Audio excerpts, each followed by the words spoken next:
హస్తినాపురంలో కౌరవులు పాండవులు కలిసి పెరిగేటప్పుడు ఆటపాటల్లో భీముడు ఎప్పుడూ పైచేయి సాధించేవాడు.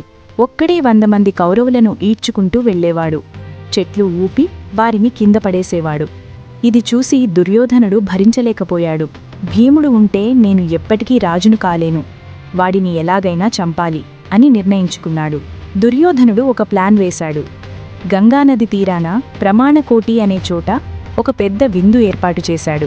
పాండవులను ఆహ్వానించాడు.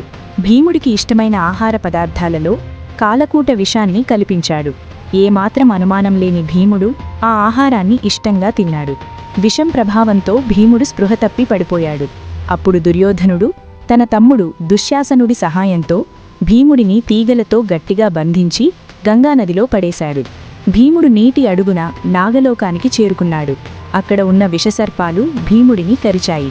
పాము కాటు వేయడం వల్ల భీముడి శరీరంలో ఉన్న ఆహారపు విషానికి విరుగుడు లభించింది. భీముడు స్పృహలోకి వచ్చి తనను చుట్టుముట్టిన పాములను విదిలించి కుట్టాడు. భీముడి పరాక్రమాన్ని చూసి నాగరాజు వాసుకి అక్కడికి వచ్చాడు.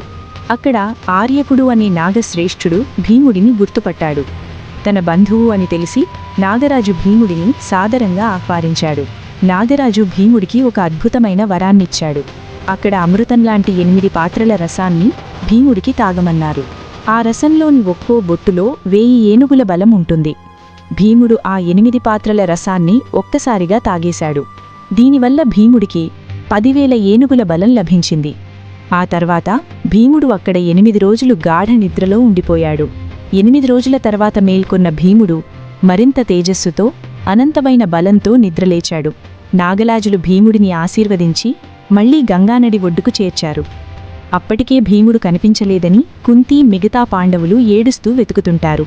భీముడు క్షేమంగా తిరిగి రావడం చూసి వారు సంతోషిస్తారు. భీముడు తనకు జరిగిన విషప్రయోగాన్ని అన్నదమ్ములకు చెబుతాడు. ఈ విషయం తెలిసిన విదురుడు పాండవులను హెచ్చరిస్తాడు. దుర్యోధనుడు చాలా క్రూరుడు, మీరు ఇప్పటి నుండి చాలా జాగ్రత్తగా ఉండాలి. ఈ విషయాన్ని ఎవరికీ తెలియనివ్వకండి అని చెబుతాడు.